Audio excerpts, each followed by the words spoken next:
Selamat malam, perkenalkan, nama saya Bustari, saya dari Prodi Sosiologi, kelas karyawan. Nah, di sini saya akan melengkapi uh, ayah akhir dari mata kuliah ini agar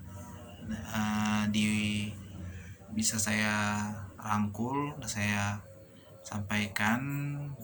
Maka saya membuat video ini untuk menyimpulkan ke dosen pengajar saya, yang dimana sistem ekonomi Indonesia ini ya sangat banyak hal di dalamnya yang dapat kita ambil dan bisa kita pergunakan di ruang lingkup kehidupan sehari-hari ataupun di dalam bekerja, karena sistem ekonomi ini sangat baik sekali, tidak dari segi ekonomi saja tapi dari segi keluarga pun itu sangat bagus sekali. Nah, menurut saya sistem ekonomi ada 3 upaya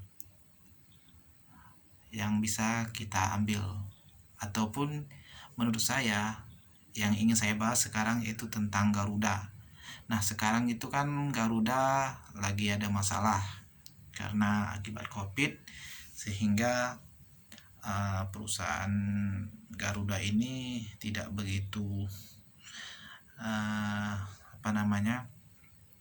tidak begitu lancar, sehingga banyak pengurangan karyawan, dan saya dapat kabar itu banyak karyawan yang dirumahkan.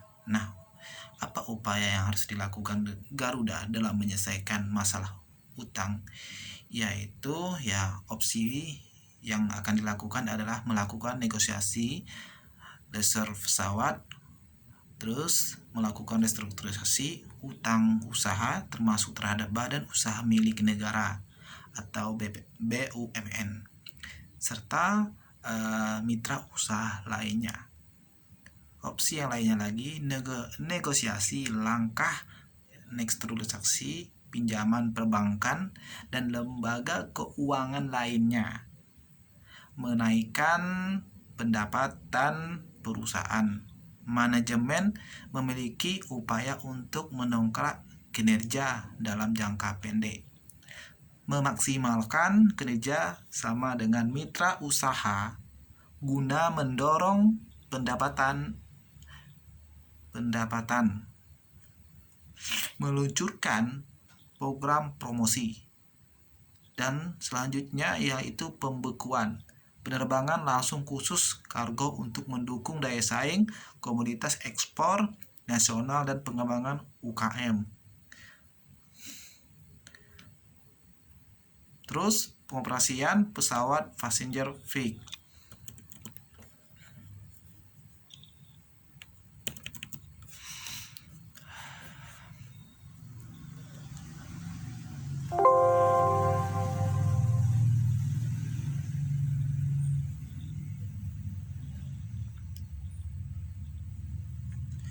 Nah, tadi kan kita membahaskan mengenai masalah Garuda, karena hampir dapat kabar ingin ditutup sehingga banyak karyawan akan dirumahkan. Sekarang saya akan menjelaskan tentang masalah tentang koperasi.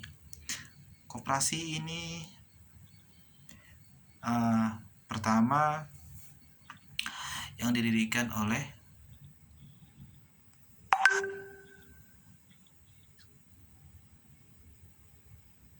Bung Hatta, yaitu di Pulau Midai.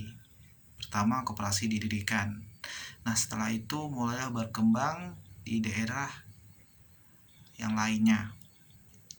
Koperasi ini sangat berguna, banyak manfaat yang didapatkan melalui koperasi ini, yaitu bisa simpan pinjam, digunakan untuk masyarakat yang membutuhkan bantuan.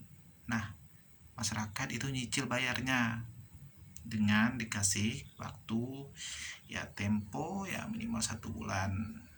dengan sesuai perjanjian awal pinjaman uangnya. Nah, biasanya koperasi itu ya denda pun tidak terlalu mahal.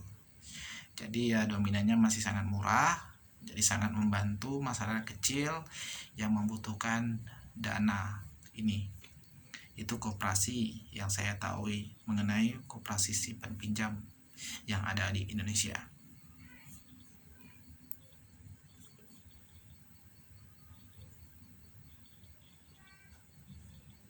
Selanjutnya, saya akan menjelaskan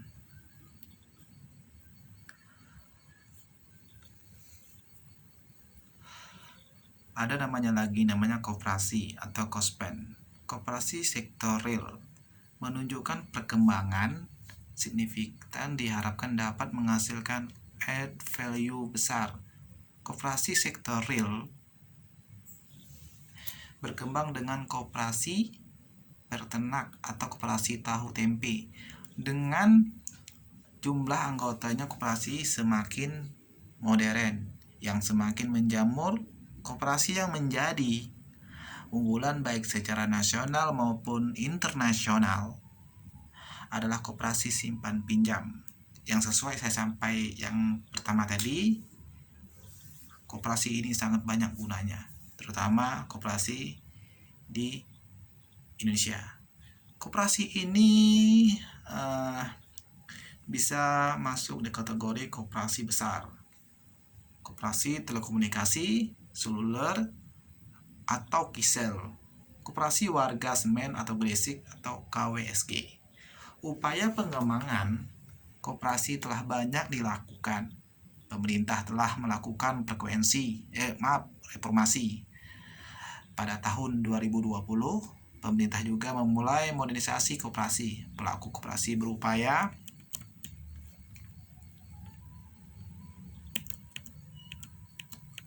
berupaya bertahan, mengembangkan bisnis koperasi ke arah koperasi berskala besar. Pelaku koperasi berupaya bertahan, mengembangkan bisnis koperasi ke arah koperasi berskala besar.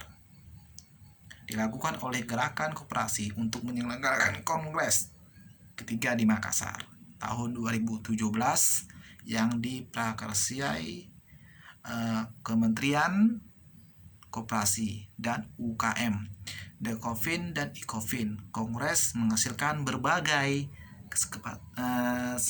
kesepakatan agar hasil kongres dapat memberikan warna perkembangan koperasi nasional.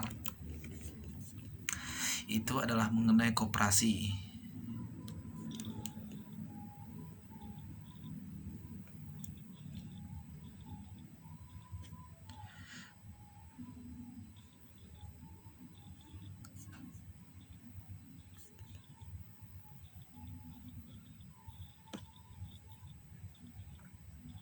Terus saya ada tambahan lagi.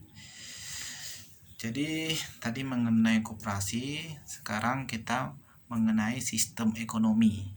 Jadi sistem ekonomi ini yaitu ekonomi kreatif, memiliki pengertian di mana gagasan baru dalam dunia perekonomian yang mengutamakan kreativitas dan informasi. Hal ini merujuk pada kreativitas manusia yang tidak terbatas, sehingga bisa dimanfaatkan sebagai faktor produksi. Contoh, di era globalisasi saat sekarang ini, mendukung kemajuan teknologi, sangat menguntungkan industri yang bergerak pada sektor ekonomi kreatif, yaitu pertama, bidang kuliner. Kita tahu sendiri nih, ini kan sekarang kan COVID ini ya, pertama orang lebih banyak di rumah, mau tak mau kita harus kreatif, maka kita harus membuka suatu sektor usaha. Usaha apa itu? Seperti usaha bidang kuliner. Karena sering di rumah, pasti orang lebih dominan ya pengen masak. Jadi kalau kita buka usaha kuliner itu menurut aku ya lebih mudah lah berkembang untuk di bidang kuliner. Bisnis kuliner merupakan salah satu bisnis yang tidak pernah mati. Bisa mengembangkan ide mengenai kuliner yang sedang tren atau sedang hit di berbagai kalangan. Masyarakat Indonesia cenderung menyukai hal yang menyeleneh, apalagi di bidang kuliner.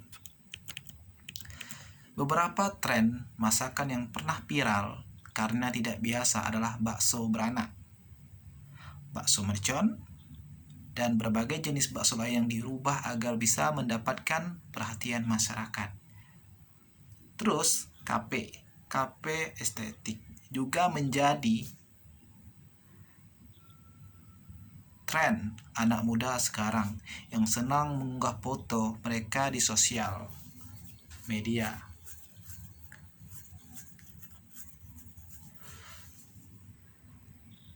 Anda perlu mencari ide serta konsep estetik yang berbeda dari yang lain jika membuka bisnis di bidang ini. Terus gak itu aja, kita bisa juga di bidang fashion. Fashion juga memiliki nasib yang sama seperti kuliner. Fashion merupakan salah satu industri yang tidak pernah mati gaya. Industri fashion selalu membutuhkan orang-orang yang berpikir out of the box agar karya mereka dapat dilirik. Terus fashion ini simple dan kreatif. Merupakan salah satu incaran anak muda zaman sekarang. Para perancang dituntut untuk mampu menciptakan karya yang inovatif agar dinikmatin oleh semua kalangan. Nah, itu aja yang bisa saya sampaikan mengenai pelajaran selama saya mengikuti sistem ekonomi ini. Terkurang yang saya sampaikan mohon dimaafkan. Semoga apa yang saya sampaikan bisa berguna untuk diri saya dan bagi pembaca atau pendengar yang saya sampaikan ini juga bisa diterima. Dan saya ucapkan wa taufik hidayat. Salam. Mohon maaf lahir dan batin.